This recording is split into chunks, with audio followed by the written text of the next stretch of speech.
안녕하세요, 여러분. 우리는 나이가 들수록 이런 말을 자주 합니다. 이만하면 됐지. 이 나이에 뭘 더 배워. 이제는 그냥 편하게 살면 되지. 그 말 속에는 체념도 있고 안도도 있고 때로는 스스로를 보호하려는 마음도 담겨 있습니다. 사실 틀린 말은 아닙니다. 이미 우리는 충분히 많은 시간을 살아왔고 수많은 역할을 감당해 왔습니다. 부모로, 직장인으로, 사회의 일원으로, 누군가의 책임 있는 어른으로 말입니다. 하지만 마음 한켠에는 이런 생각도 남아 있습니다. 내 안에 아직 덜 다듬어진 무언가가 있는 건 아닐까? 조금만 더 손을 보면 더 단단해질 수 있는 건 아닐까? 오늘 맹자의 한 문장은 바로 이 질문에 조용히 답해줍니다. 오늘 함께 나눌 구절은 이 문장입니다. 금유박오거차 수만일 필사옥인 조탁지. 뜻은 이렇습니다.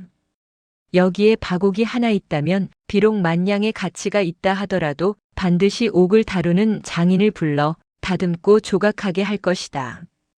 이 문장은 단순히 보석 이야기가 아닙니다. 맹자는 이 박옥을 사람에 비유하고 있습니다. 박옥은 자연 그대로의 옥입니다. 겉은 거칠고 모양은 투박합니다. 한눈에 보아도 눈부시지 않습니다. 그래서 사람들은 쉽게 지나칩니다. 하지만 그 안에는 이미 빛이 들어 있습니다. 시간이 지나도 사라지지 않는 빛, 다듬을수록 깊어지는 결이 그 속에 잠들어 있습니다. 맹자는 말합니다. 박옥은 그 자체로도 귀하다. 이미 가치가 있다. 그러나 그대로 두면 옥이 아니라 그저 돌처럼 취급받을 수도 있다. 사람도 마찬가지입니다. 우리는 저마다의 박옥을 하나씩 품고 살아옵니다. 성품이 있고 경험이 있고 지나온 시간이 있습니다. 실패도 있고 후회도 있고 말없이 견뎌온 인내도 있습니다. 그 모든 것이 겹겹이 쌓여 지금의 나를 만들었습니다. 그래서 우리는 이미 충분히 귀합니다. 아무 일 없이 살아온 인생이 아니기 때문입니다. 하지만 다듬지 않으면 그 귀함은 겉으로 드러나지 않습니다. 마음속에만 남고 혼자만 아는 빛으로 머물 수 있습니다. 박옥은 부족해서 다듬는 것이 아닙니다. 이미 귀하기 때문에 더 빛나게 하는 과정이 필요한 것입니다. 지금의 나도 그렇습니다. 이미 충분히 살아왔고 이미 충분히 견뎌왔습니다. 그러나 아직도 다듬어질 수 있습니다. 그래서 이 인생은 아직 끝나지 않았습니다. 사람은 어느 순간부터 이런 말을 하게 됩니다. 나는 이미 충분하다. 그 말에는 안도감이 있습니다.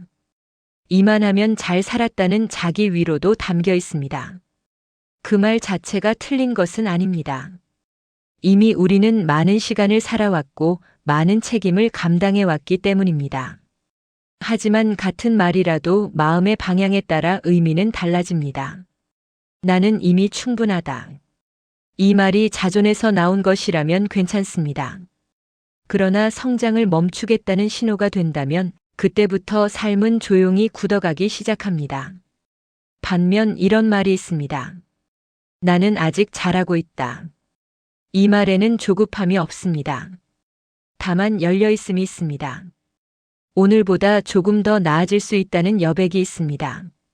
이 차이는 작아 보이지만 인생의 결을 바꿉니다.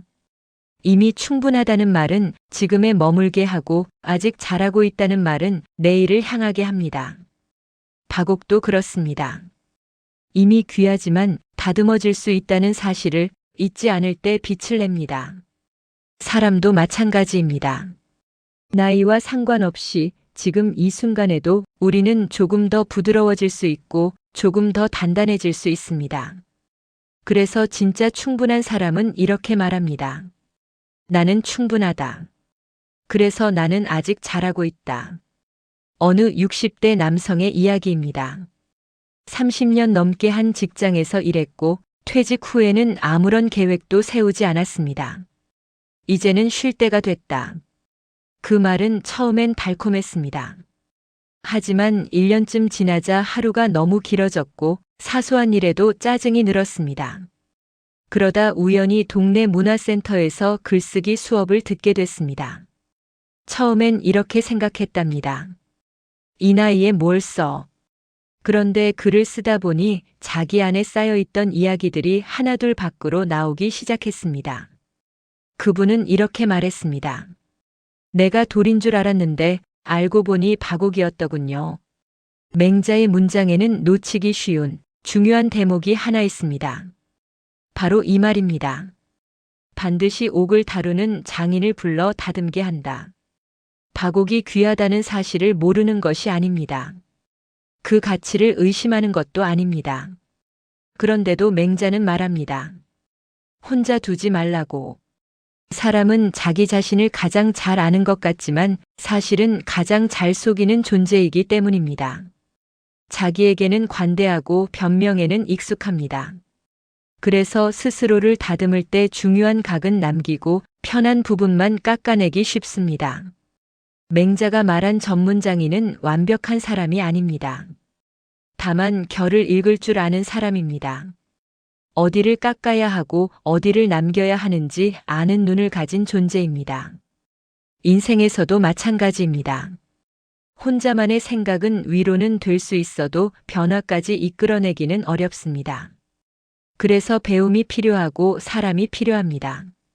책 한 권, 한 문장, 한 사람의 말이 우리 인생의 장인이 되기도 합니다. 맹자가 말한 장인은 누군가에게 맡기라는 뜻이 아니라 다듬어질 준비를 하라는 말입니다. 그 준비가 된 순간 바곡은 비로소 빛을 내기 시작합니다. 인생의 앞부분에서 오기는 비교적 분명했습니다. 학교에서는 선생님이 있었고 사회에서는 상사와 조직이 있었습니다. 누가 가르치는 사람인지 누가 평가하는 사람인지 분명했습니다. 하지만 인생 후반으로 오면 이 경계는 흐려집니다. 더 이상 누가 대신 방향을 정해주지 않습니다. 그래서 성장은 멈추기 쉽고 다듬어짐은 혼자만의 문제처럼 느껴집니다. 하지만 맹자가 말한 오기는 특정한 직함을 가진 사람이 아닙니다. 인생 후반의 오기는 형태가 없습니다. 책 한 권이 옥인이 될 수 있고 우연히 들은 한 문장이 옥인이 되기도 합니다. 조용히 곁에 앉아 내 말을 끝까지 들어주는 사람 하나가 옥인이 되기도 합니다. 중요한 것은 누가 옥인이냐가 아니라 내가 아직 다듬어질 마음을 열어두고 있는가입니다. 마음이 닫히면 아무리 훌륭한 장인도 그저 스쳐 지나갑니다. 하지만 조금이라도 열려 있다면 세상은 여전히 우리에게 다듬을 손길을 보내고 있습니다. 인생 후반의 오기는 밖에 있는 것이 아니라 그 손길을 받아들이는 내 마음에서 비로소 시작됩니다.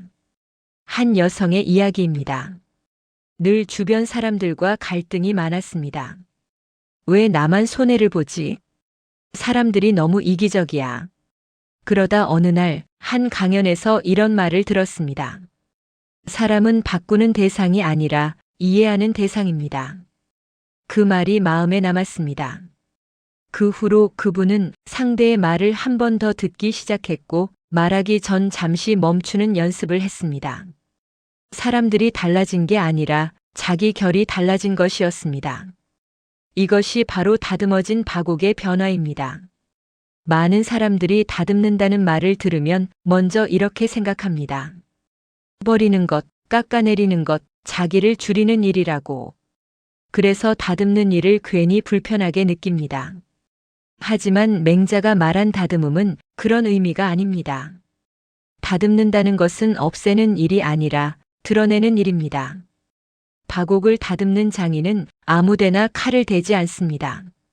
빛이 나올 결을 보고 살아야 할 면을 남기고 불필요한 각만 조심스럽게 깎아냅니다. 사람도 마찬가지입니다. 다듬는다는 것은 성격을 버리는 것이 아니라 성격의 거친 부분을 부드럽게 만드는 일입니다. 경험을 지우는 것이 아니라 경험 속에 남은 쓸모없는 고집을 정리하는 일입니다. 그래서 다듬어진 사람은 작아지지 않습니다.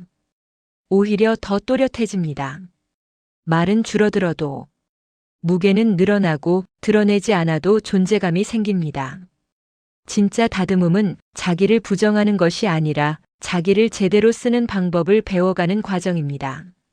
그래서 다듬을수록 사람은 사라지지 않고 오히려 빛을 갖게 됩니다. 젊을 때는 속도와 성과가 중요했습니다. 하지만 지금은 다릅니다. 말의 깊이, 관계의 결, 선택의 무게 이런 것들이 우리 인생의 품격을 만듭니다. 그래서 인생 후반일수록 다듬는 삶이 더 중요합니다. 박옥에는 나이가 없습니다. 다듬는 시기에도 정해진 때는 없습니다. 오히려 오래 묵은 옥일수록 깊은 빛을 냅니다. 지금 시작해도 늦지 않습니다. 아니, 지금이기에 더 잘 다듬어집니다. 맹자는 이렇게 말합니다. 박옥은 귀하다. 그러나 다듬어야 비로소 완성된다. 우리도 마찬가지입니다. 이미 충분히 살아왔고 이미 충분히 귀한 인생입니다. 하지만 오늘보다 조금 더 단단해질 수 있고 어제보다 조금 더 부드러워질 수 있습니다. 그것이면 충분합니다. 지금도 우리는 다듬어지고 있는 중입니다. 그리고 그 사실만으로도 이 인생은 여전히 빛나고 있습니다. 이상으로 오늘의 옛글 속 인생 수업을 마치겠습니다. 끝까지 시청해 주셔서 감사합니다. 다음 시간에 또 만나요.